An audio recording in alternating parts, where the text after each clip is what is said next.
भ्रष्टाचारी टक्केवाऱ्याचं हे सरकार आहे। म्हणून त्या विषयावर या अधिवेशनात महाविकास आघाडी असेल, शिवसेना असेल, कशा पद्धतीनं भूमिका मांडणार आणि शेतकऱ्यांची आणि ओव्हरऑल महाराष्ट्राची सद्यस्थितीवर आपल्याशी संवाद साधण्यासाठी शिवसेना पक्षप्रमुख माननीय उद्धवजी ठाकरे साहेब आज शिवालयात आलेले, सोबतच शिवसेना नेते, विधानसभेचे सदस्य माननीय आदित्यजी ठाकरे साहेब, सुनीलजी प्रभू, अजयजी चौधरी,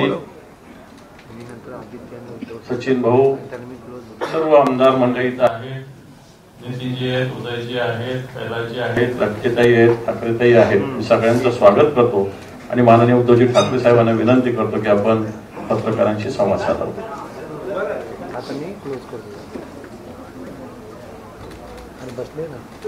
या सरकारचं निरोप घेण्याचं अधिवेशन आजपासून सुरू झालेलं आहे। संपूर्ण महाराष्ट्र या सरकारला बाय बाय सरकार म्हणते, खोके सरकारला बाय बाय म्हणते। साहजिकच आहे की या निरोपाच्या अधिवेशनात सरकारकडनं काही घोषणा होण्याची शक्यता आहे। उद्याच कदाचित त्याबद्दल काही घोषणा होतील। साधारणतः प्रथा अशी असते की दरवर्षी केंद्रात आणि प्रत्येक राज्यात अर्थसंकल्प मांडला जातो, सादर केला जातो आणि त्या अर्थसंकल्पाच्या अनुषंगाने ज्या योजना अथवा घोषणा त्याच्यामध्ये समाविष्ट केलेल्या असतात त्याच्यासाठी आर्थिक तरतूद केली जाते। अर्थसंकल्प एका बाजूला म्हटल्यानंतर उद्याचा जो काही घोषणांचा पाऊस पडेल हा गाजर संकल्प असणार आहे, कारण निधी खर्चच होणार नाही। घोषणा आजपर्यंत खूप झाल्या, घोषणांचा पाऊस आणि अंमलबजावणीचा दुष्काळ हे यापूर्वी सुद्धा मी म्हटलेलं आहे। मात्र जर या सरकारला जरा जरी संवेदना असतील तर त्या घोषणा आपण आतापर्यंत गेल्या 2 वर्षात जेवढ्या केल्या त्याची पूर्तता किती झाली, जेवढं जरी त्यांनी खरेपणाने उद्या नीट सांगितलं तर मी म्हणेन खूप झालं।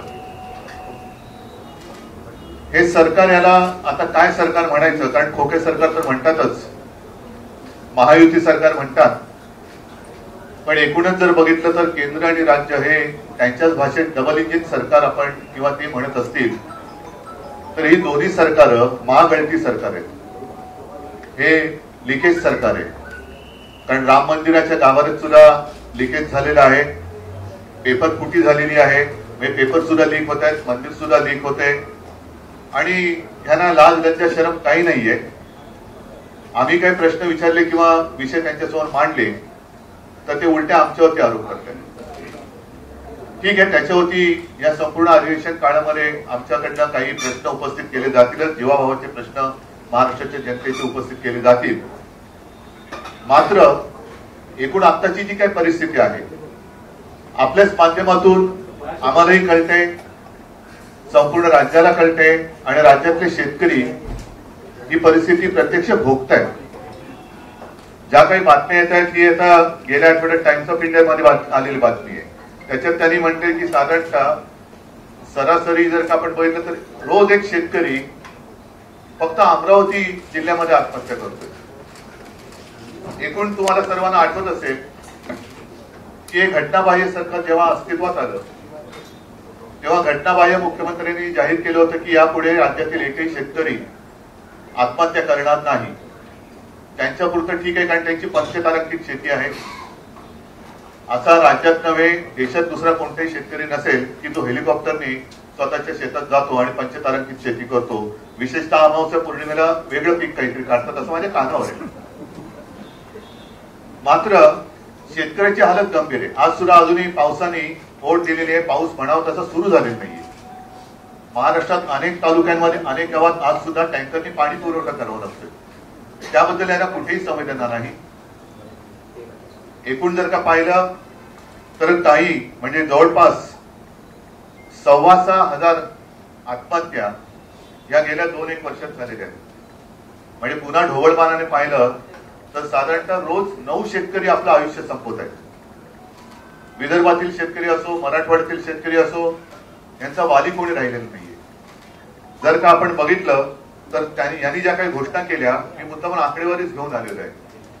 साधारणतः 10,022 कोटीची नुकसान भरपाई देणं बाकी. याने किती जरी हा म्हणला तरी जमिनीवरची परिस्थिती अशी आहे की हे जाहीर केलेले आकडे नुसते कागदावर आहेत.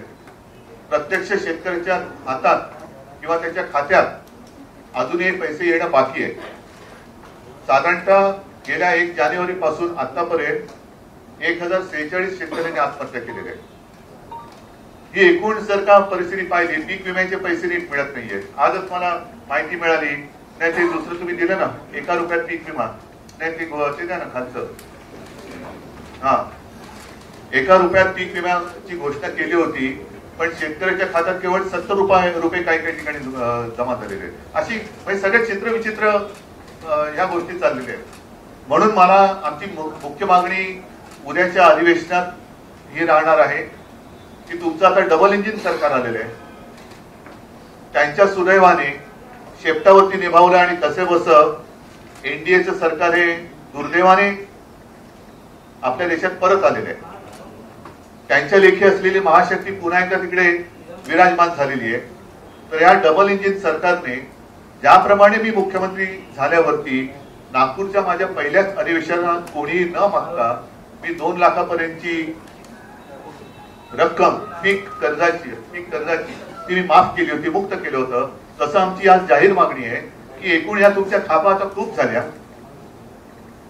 नुसत्या घोषणा सुद्धा आता खूप झाल्या. अजूनही 3-3.5 महिने निवडणुकांना आहे.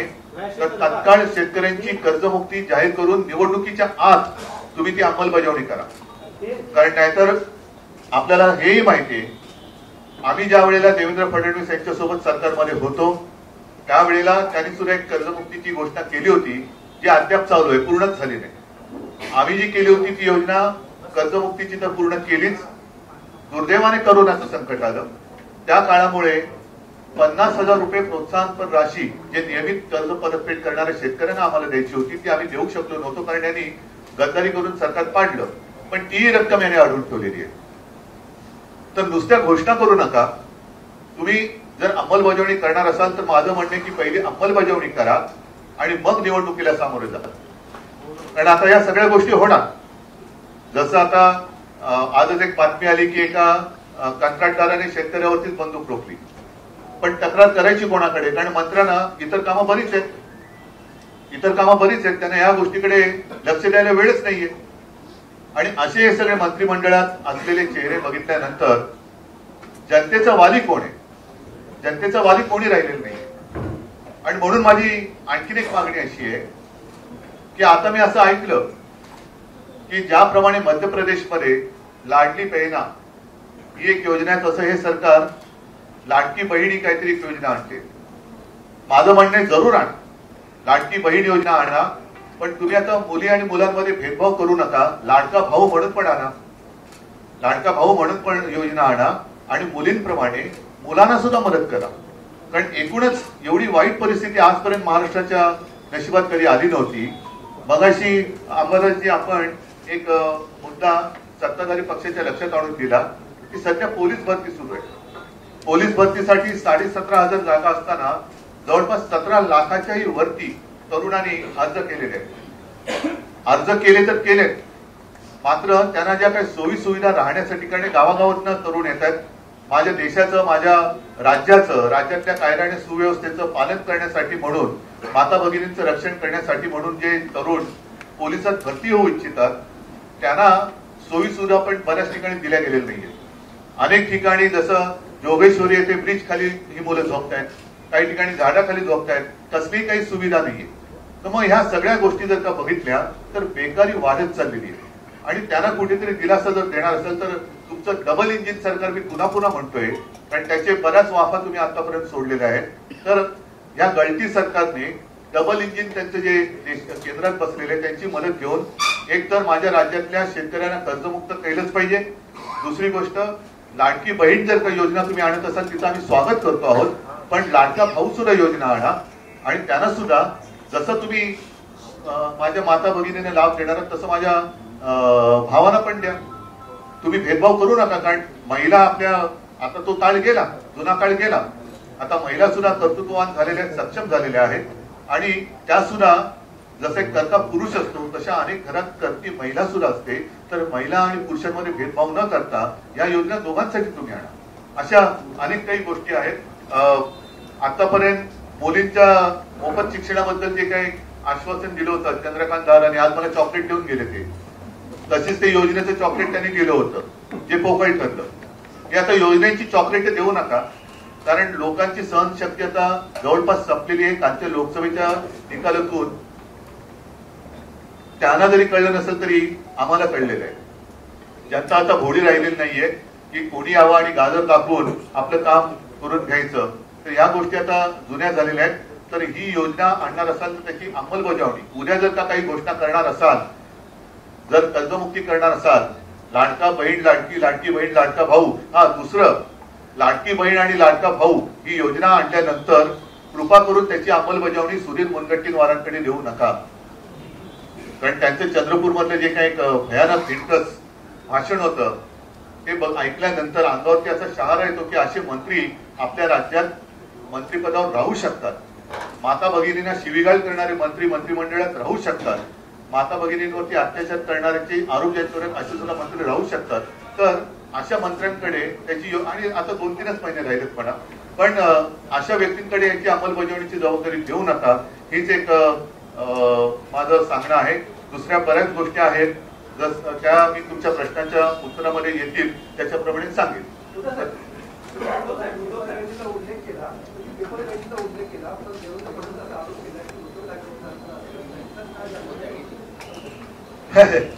हे जे नरेटिव्ह हा शब्द आणल्याने तो हाच नरेटिव्ह आहे. एक तर तुम्हाला सगळ्यांना कल्पना आहे की माझ्या काळामध्ये करोना होता. एकाच बाबतीमध्ये जेव्हा आम्हाला पेपर फुटीची शंका आली तेव्हा ते आम्ही ताबडतोब ऑनलाईनचा तो विषय होता, आम्ही रद्द करून परत परीक्षा घेतली होती. पण त्यानंतर परीक्षा कोणत्या झाल्या की ज्याच्यात पेपर फुटले? तर हे खोटं नरेटिव्ह म्हणतात ते यालाच म्हणतात.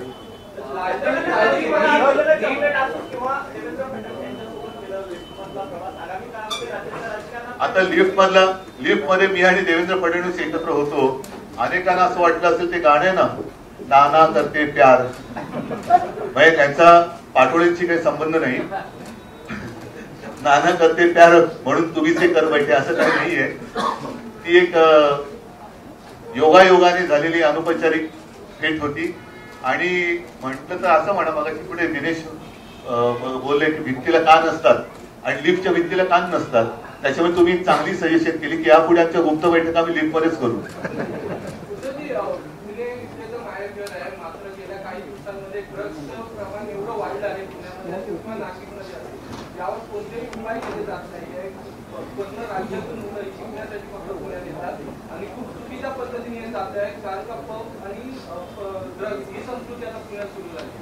याच्या मुळापाशी जावं लागेल आणि तोही मुद्दा अधिवेशनात आम्ही जोरात उठवणार आहोत.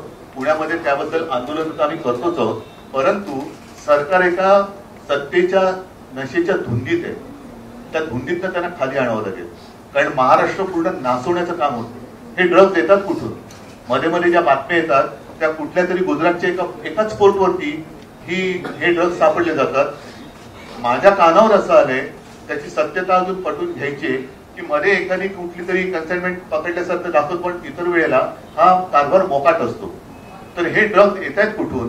काही आपल्या राज्यामध्ये केमिकलचे जे बंद झालेले कारखाने तिथून याचा काही सोर्स आहे का? मग याच्यासाठी उद्योग मंत्री काय करतायत? तर त्यांचे वेगळे काही उद्योग सुरू आहेत. तर हे बंद असलेले कारखाने इकडे कोण इन्स्पेक्शन करतंय का? ह्यांचे कारभार जे काही कारभारी आहेत, अधिकारी आहेत, ते तिकडे पाहतायत का? अशा अनेक गोष्टी आहेत. पण हे जे काय ड्रग्जचं प्रकरण आहे, मला असं वाटतं ह्याच्यामध्ये सर्व पक्षी आहेत. कारण ही महाराष्ट्राची पिढी आणि महाराष्ट्राचं भवितव्य नासवणारी गोष्ट आहे ड्रग्ज. त्याच्यामध्ये केवळ आम्ही सत्ता पक्ष आणि प्रतिपक्ष असं न करता सगळ्यांनी एकत्र येऊन हा विषय खणून काढला पाहिजे. मग त्यांचे कोणी सगळे सोयरे असतील, कोणाचे सगळे सोयरे असू द्या. मध्ये त्या एक ते नाव कुठलं काढलं होतं, ललित पाटील. पुढे काय झालं? खरं खोटं आलं पाहिजे बाहेर. तर त्याच्याबद्दल सुद्धा साहजिकच आम्ही या अधिवेशनात पाठपुरावा करू. पण हा सुद्धा केवळ आम्ही प्रश्न विचारतो म्हणून तुमच्याच काळात जास्त ड्रग्जचं वितरण झालं असं काहीतरी फालतू उत्तरं नकोय. ह्याच्या मुळापर्यंत जा आणि मुळं खडून काढ.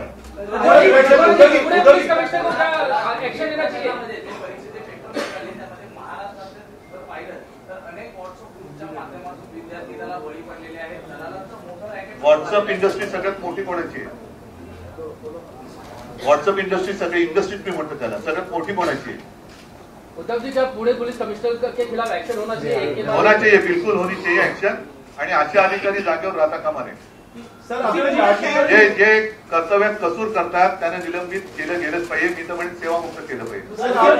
एक बिल्डर एक किसान के कनपट्टी पर बंदूक लगाने की कोशिश कर रहा है, ऐसा एक वीडियो वायरल हुआ है जमीन पर कब्जा करने के लिए.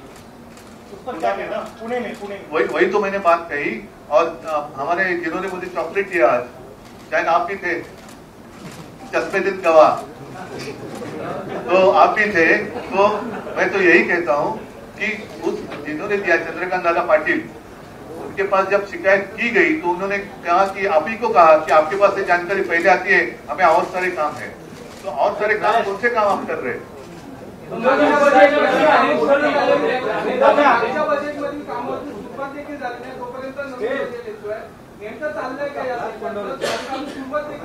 हे म्हणून म्हणतात ना, यांची हा गाजर संकल्प आहे. गाजर दाखवा आणि पुढे चला. पण आता ते चालणार नाही. उद्या एकूणच्या अनिल परवांची सूचना चांगली आहे की मी तर म्हणेन उद्या काही घोषणा करण्याच्या आधी आजपर्यंत या लोकांनी ज्या काही घोषणा केल्या त्यांची प्रत्यक्षात अंमलबजावणी किती झाली याची एक श्वेतपत्रिका काढा. आणि मला खात्री आहे की ती श्वेतपत्रिका नुसता कोरा कागद असेल.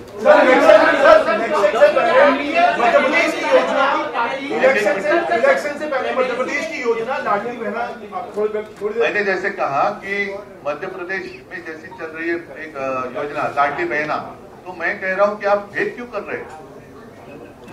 मेरा लाडला भाई भी करो ना, लाडला भाई भी करो, लाडली बहना भी करो. लाडली बहना का हम तो स्वागत करते हैं, स्वागत करते हैं. लेकिन हमारे कई सारे भाई बिना काम के रास्ते पर भटक रहे हैं, वो क्या करेंगे? तो लाडली बहना के साथ साथ लाडला भाई भी लाइए. आपकी महाशक्ति वहां से फिर से दुर्भाग्य देश का विराजमान हुई है, तो ले लो उनकी सहायता. लाडला भाई भी योजना लाइए.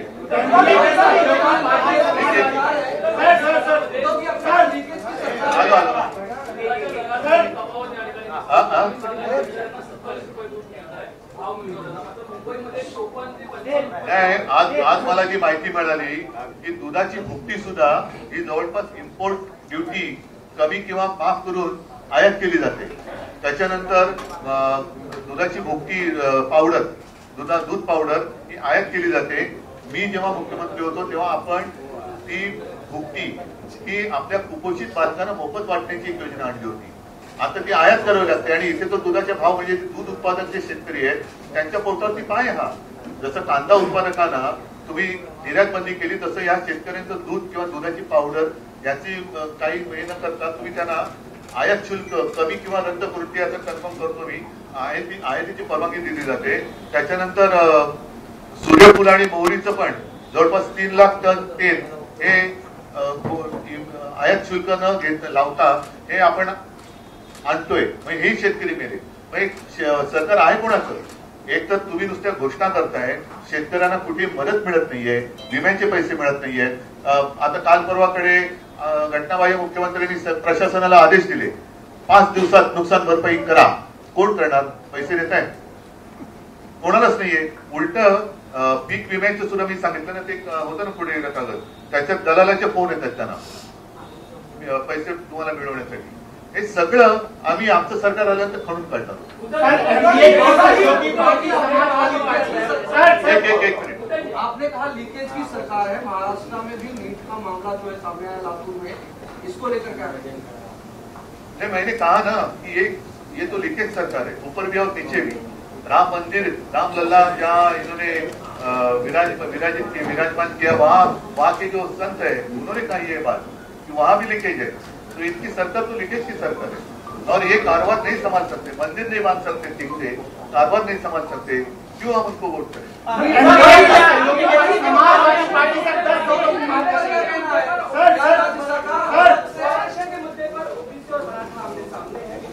हमने देखा था कि बिहार में जाति जनगणना को लेकर उन्होंने पहल की थी. नहीं, मांग करने से भी ज्यादा मैं यही कहता हूँ कि पिछले अधिवेशन के कार्यकाल में इन्होंने एक कुछ तो उत्तर लाया था, तो हमने तो उनका समर्थन किया था। तो आज भी मैं चाहता हूँ कि ओबीसी है, मराठा है, जिन्होंने छत्रपति शिवाजी महाराज की शपथ ली है, वो इसके ऊपर एक उत्तर निकाले, हम साथ देंगे। सर्वमान्य तोडगा काढावा आम्ही सोबत। समाजवादी पार्टी 10 सीटों की मांग कर रही है।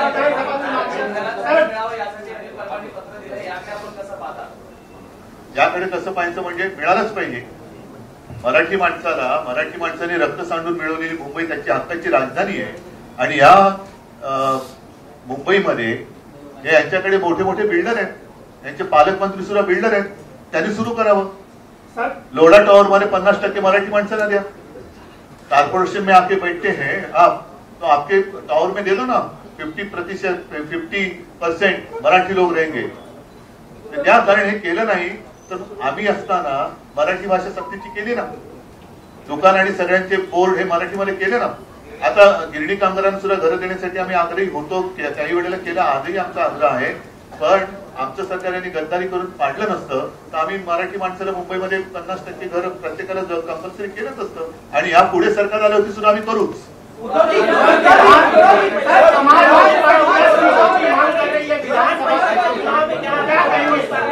समाजवादी पार्टी आपका हिस्सा है, वो मांग करने की 5% आरक्षण जो महाविकास आघाड़ी दिया था, वो हमारी मांग मान ली जाए तो भी बाकी जाकर आपके साथ काम कर पाएंगे। जब वो की मांग पहले प्रधानमंत्री जी क्या करना चाहते हैं, क्या करेंगे, चंद्रबाबू ने जो की है बात, क्या उनका समर्थन मोदी जी कर रहे हैं क्या, नीतीश जी का कर रहे हैं क्या, तो वो ऊपर वाले क्या करते हैं वो देखेंगे।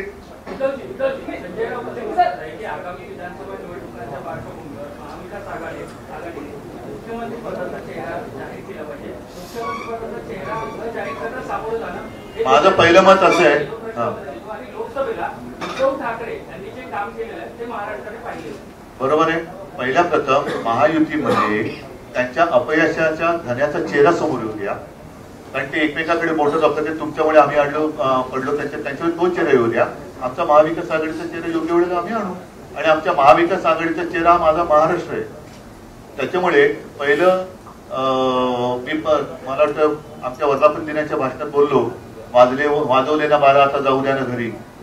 आता त्यांच्याकडनं अपयशाचा धनी कोण हा चेहरा पहिला नक्की होऊ द्या, आमचा मुख्यमंत्री पदाचा चेहरा आम्ही करू।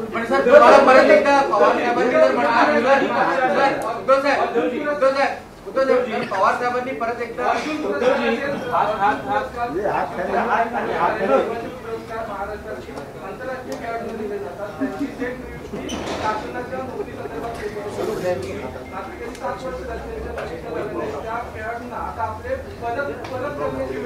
बघा, हे ज्या गतीने सुरत, गुवाहाटी, गोवा पळाले त्यानंच आता एक चांगला पुरस्कार या निवडणुकीत जनता देईल, पळपुटा पुरस्कार।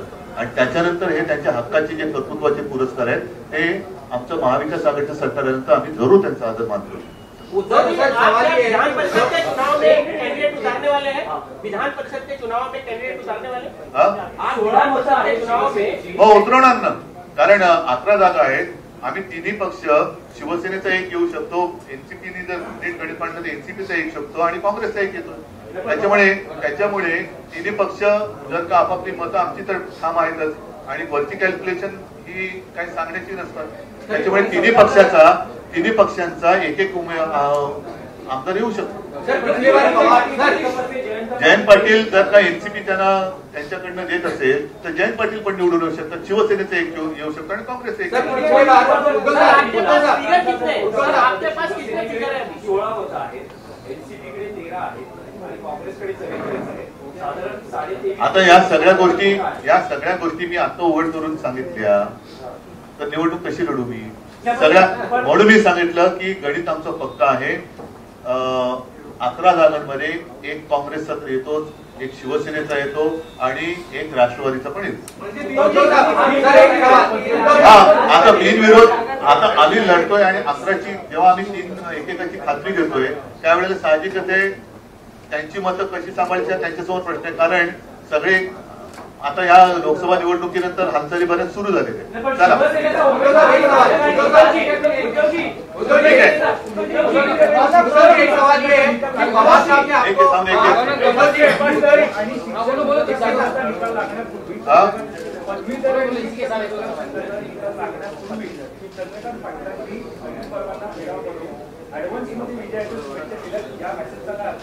म्हणून मी म्हटलं ना की येती विधान परिषदेची जी निवडणूक आहे, जर निवडणूक झाली तर गमतीशीर होणार आहे. पेढे हे गुप्तपणाने कोण कोणाला भरवते ते तुम्हाला कळेल. एक सवाल है ठीक आहे चला, या पक्षाचा असेल आणि सगळ्यांना धन्यवाद देतो. आजपासून या महायुतीच्या किंवा महागळती सरकारच्या निरोपाच्या अधिवेशनाची सुरुवात झालेली आहे. आपण सर्वजण त्यांना भरलेल्या किंवा रिकाम्या हृदयाने निरोप देऊया आणि पुढच्या निवडणुकीसाठी